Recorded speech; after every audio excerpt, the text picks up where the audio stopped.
Hello guys, welcome again to this episode of my channel, and I am happy to be doing this with you again, and it is 2023. Kudos to all of us for making it to this year, and I am seizing this opportunity to wish all of you, my viewers, a glorious and happy 2023.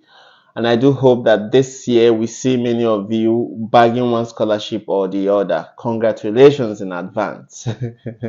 So for those of you who don't already know me, I'm Chris, and in this YouTube channel we talk about fully funded scholarship, mostly for humanities students or humanities programs. However, those who are in the sciences can as well tune in and learn a few things. And in today's episode, I'll be telling you how to prepare for scholarship, how to prepare to win scholarships. Okay, guys, so one common mistake people do make when they want to start this scholarship journey is to think that it requires little to no preparations at all, so long as you have your academic credentials like your bachelor's or your undergraduate certificate. So long as you have these, you are qualified to apply for scholarships. No, that is a huge mistake on your part. And if you continue on this path, you will keep making applications that get rejected. So scholarship need adequate and careful preparations. You need to build your portfolio to bag one of these scholarships or the other. Scholarships are really highly competitive. Well, the fact that they are highly competitive it doesn't make it any less doesn't make it any more difficult to win. The secret is this: once you prepare yourself to win this award, to win any one of the awards, any one of the scholarships you'll be applying to, you will win it. But once you don't prepare, you will not win it. So you should know that once you start this scholarship journey, you should know that many people are doing the same thing with you. And so it is competitive because there are many people applying. So supposing most humanities program at graduate level accepts like 150, receives about 150 applications annually, and on average they need only 10 people. So who do we select? Who do we pick? Who amongst these 100 or over 150 applications should we single out? Well, your responsibility as an applicant is to, level the playing field for yourself, is to give yourself the opportunity to be selected. So it is not merely submitting your credentials, but also standing out. So in this episode, I'm going to tell you how to stand out, how it is to, what are those things you need to do to stand out? Above and beyond all else, most of the scholarships out there, they require some basic stuff, like some basic, for their selection criteria, they require some basic level kind of, requirements, or, selection criteria. They are just like everyone should have this.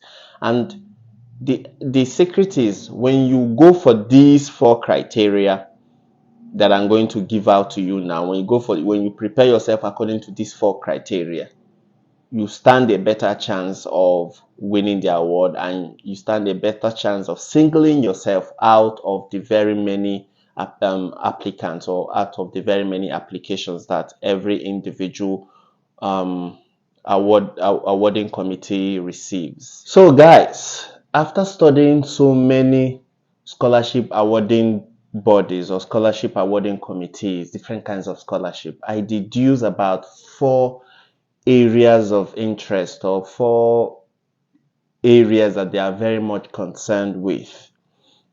I'm going to highlight these 4 areas, and then I'm going to tell you what they mean and how to meet those areas of interest for these scholarships. So first and foremost, many scholarships would be concerned with academic excellence. They want the academic excellence. Secondly, professional or research experience.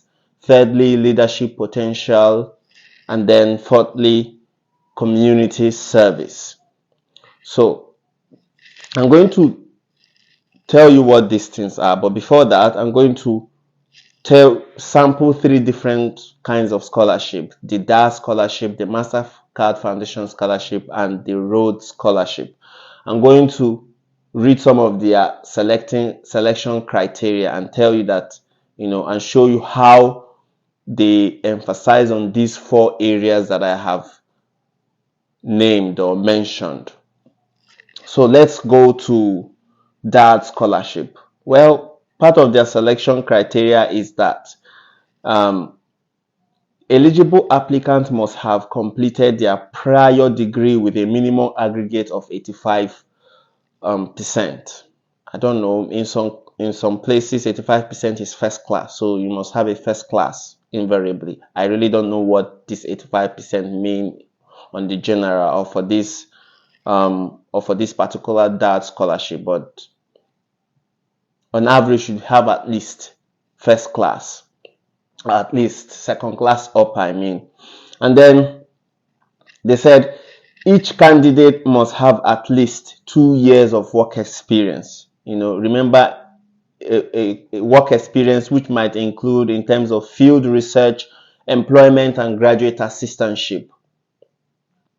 So you see how the 2 things that they have mentioned here fall into one of the 4 areas of interest that I have mentioned.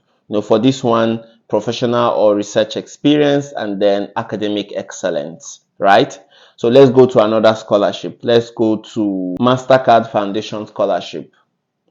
They said, are you an African national with a commitment to ethical leadership and community building? You see, community service. This one falls under one of those criteria that I have mentioned, community service. And then they also said, are you a committed young person whose academic ambitions exceed your financial resources? Are you a student interested in joining an exceptional network of young change makers? The same thing, community service, leadership potential. These are what they are looking out for. Now, for Rhodes scholarship, they said eligibility criteria: having a strong academic average, demonstrate a strong sense of community and leadership, have an undergraduate degree before taking up the scholarship. So they did not specify particular average you should have on your CGPA, but they did mention strong academic average. So you should be at least 2.1. You should have at least 2.1. But don't be afraid if you do have 2.2. It is, remember, it is 4 different areas. So you might be lacking in one, but you boost yourself through another. So for example, if you don't have good CGPA, you must have strong research experience or work or professional experience. So well, that is that for that. So if you check so many other kinds of scholarship that I have not mentioned, and just sampling these 3, the Daad scholarship, Mastercard Foundation scholarship, and the Rhodes scholarship, you will see that every now and then they do mention either all or one of, academic excellence, professional research experience, leadership potential, and community service. So what are these 4 areas, or what do these 4 areas mean? How should they concern you, or how should you prepare yourself according to these 4 areas of interest? Well, first and foremost, academic excellence. What does that entail? Well, it simply entails you must have good grades, okay? You must have stellar writing skills. You should be able to formulate your thought. You should be able to know how to write down your thoughts or express yourself in English. And then in addition, how many competitions have you won? Have you won debate competitions before? Have you won essay writing competitions? Have you participated in one of these spoken words competitions and won? So these are the things you should consider, or that speaks to your academic excellence or your academic preparations. Did you graduate with first class, second class upper? Are you the best in your class, etc.? These are the things that informs your academic preparations or your achievement. Secondly, professional or research experience. Here you have things like work experience. Have you worked in your field before? I want to study politics. Have I worked for the government before, or for an NGO that does some, that raises people's political or social consciousness or something like that? Have you had any internship? Have you interned for any company or any organization that is relevant to your field? For example, you want to study petroleum engineering or something. So have you interned for any for Shell or for any one of these petroleum organizations or companies? And then conferences. How many conferences have you participated in? It is true that when you are an undergraduate student, you really don't have great awareness for conferences, or especially those of us in Africa where it is really not a thing for undergraduate students. So, however, you know, you should have it in your consciousness that, how many conferences have you attended? Have you presented your paper in any one of these conferences? And then research experiences. Have you participated in any research project with your professor in school or in your department? This is not necessarily your undergraduate thesis or any one of those 10 papers you wrote in your during your undergraduate days, but real research project that maybe someone in your department was working on and you tagged along. And then published papers. Have you published papers before? Have you, is there any one of your work that has been published, whether as a primary author or a co-author? So have you published before? So these are the things that inform your professional or research experiences. And then thirdly, leadership potential. Well, student leaderships. Were you involved in student leadership? Have you occupied student leadership positions before? Were you the vice president or president or secretary of any organization in your school? Remember, it's not merely being a member in all these organizations, but also being a leader that made an impact in the organization. So during your tenure, what did you do in these positions? Well, it is really enough to say that you have been the president of an association in your school. It is enough. However, if you have made some significant contribution, it would be worth noting down. Secondly, support group. Some of these either reading support groups, groups that people form for a particular interest. So during your undergraduate or graduate days, you might form different groups to advance your interest. For example, reading groups. Did you form or participated in any one of these support groups? And then even church groups. Some of you belong to church or Christian fellowship or Muslim fellowship or something. So what was your contribution in that organization? Then another, peer association. So were you a president or a leader in any one of these organizations or groups? And what did you do? How did you contribute to any one of these associations or groups? So these are the criteria or the things that inform your leadership potential. It is true that in Africa, especially in Nigeria, where I know very well, people shy away from student leadership. In fact, some parents will tell you, don't involve yourself in any one of these student groups. In fact, they do consider people who belong to student group as wayward, because student groups, advanced strike actions, because different things, and people consider them wayward. And in Africa, it is highly discouraged to join student associations or student groups or student union. So here, many scholarship bodies look out for significant impact that you have made as a leader. They want to know that the person we are giving this scholarship to, or this award, has taken responsibility before and can be trusted with responsibility. So the fourth and final criteria is community service. Well, community service is, your contributions to your community. Many scholarship they are looking for people who can give back, after they have been given something, do they have the spirit and willingness to give back to their society? So one of the things these are the things that would inform your community service. For example, volunteering opportunities or experiences. Have you volunteered with any charitable organization before, or have you um, been involved with many non-governmental organizations outreach?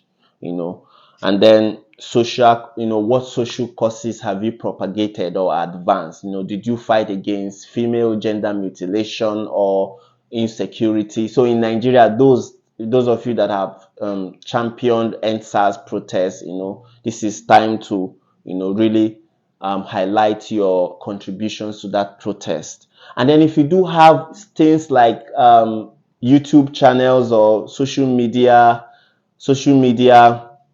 platforms where you talk about social issues or things like that, it would be worth noting. So that is that for the 4 criteria that many scholarship awarding bodies look out for. Remember, these are not necessity. You understand? These are not necessity. Although some scholarship awarding bodies mention them as the basic criteria. For example, you have to have good GPA. Many people who apply for this scholarship have first class. So if you don't have first class, you know that you're on the far margin. You know that you are shorting something, because no one will leave someone with a first class and look at you that is with a second class lower or third class or even, so. But another aspect of this thing is the fact that if you don't have good grades, you might have professional or research experiences. You understand? Supposing you graduated, supposing you graduated with 2.2 for instance, but you have stellar writing samples. You have research experiences. You have been involved in one research or the other at your department or with your school, or won so many competitions, debate competitions. They will overlook, and maybe you have genuine reason as to why you did not do well in your undergraduate, why your CGPA is not good. They will overlook that and focus on where you have done well. You understand? So don't look at these 4 criteria that I have deduced from some of these scholarship awarding bodies as a necessity or as a detriment to you summoning the courage to apply. Don't look at them like that. See them as a springboard. And for those of you still in your undergraduate studies, if you don't already meet any one of these criteria, it is high time you started working on achieving them. Actually, when I was applying for scholarship, when I first had interest of applying for scholarship, I was in the second year of my university education, and I spoke to people and made some studies, and they told me some of these things, and I began working to achieve them. That is that for how to prepare yourself for scholarship. Don't shy away from any one of these opportunities. If you have opportunity to be a student leader, grab it. If you have an opportunity to volunteer in any community event or the other, grab it. Do not be afraid to look for internships. Look for internships. NGOs, there are NGOs everywhere that are looking for interns. They might not pay you, but it is okay. Sometimes we focus more on the money, but don't look at the money. Look at the long-term advantage for your volunteering or for your internships. So, and those of you in the humanities, put more emphasis on developing your writing skills and finding a way to publish your research works. Put more emphasis on working with your professors in your undergraduate school to write something that is worth publishing. Anyway, guys, that is that for that. And I do hope you have learned something. And if you do have questions, please leave them on the comment section below. And if you are confused about something, do not hesitate to ask. And please, I beg you to please like my video so that YouTube will recommend it for someone else. Watch, share, and please click the like button so that next time YouTube will recommend my videos. Okay, so thank you very much for tuning in today, and see you next week. Bye bye.